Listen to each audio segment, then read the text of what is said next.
Hey Ryan, yes, we can definitely hear what's going on surrounding you outside. A little bit different in here is they've kind of amped up the music. And 6 o'clock was supposed to be the start time for the beginning remarks for the Lee County GOP's Lincoln Reagan Dinner. But as YMCA by the Village People blares, I think we might be still a ways from the chicken and the meatloaf being served because most people are still trickling in for right now.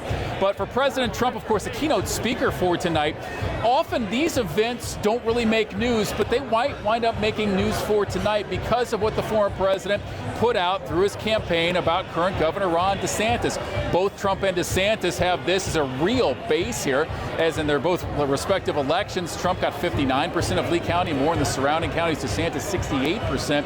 But the former president going after the current governor today in that news release, talking about the cost of living in Florida, not just housing, but also some of the other parts of it. For gas, calling Florida an unfair state for when it comes to the tax burden as well.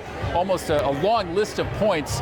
And we're curious if that's going to be the main part of the speech tonight, because if it is, when he's talking to a base where clearly Trump has a lot of support, most of this room also voted for DeSantis just a few months ago against Charlie Crist. So we're going to see if that split between Trump and DeSantis really keeps having the flames fanned over this, because we did see this. You wonder why it would come out just a couple of hours before. But we're still unsure, though, if the former president has even made it inside the building yet.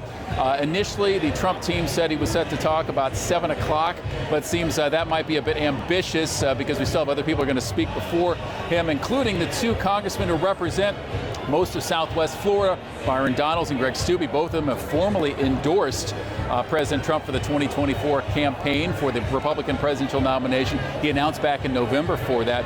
But now we're also going to take a look back outside as well, too, because we've been talking about this going back to 5 o'clock.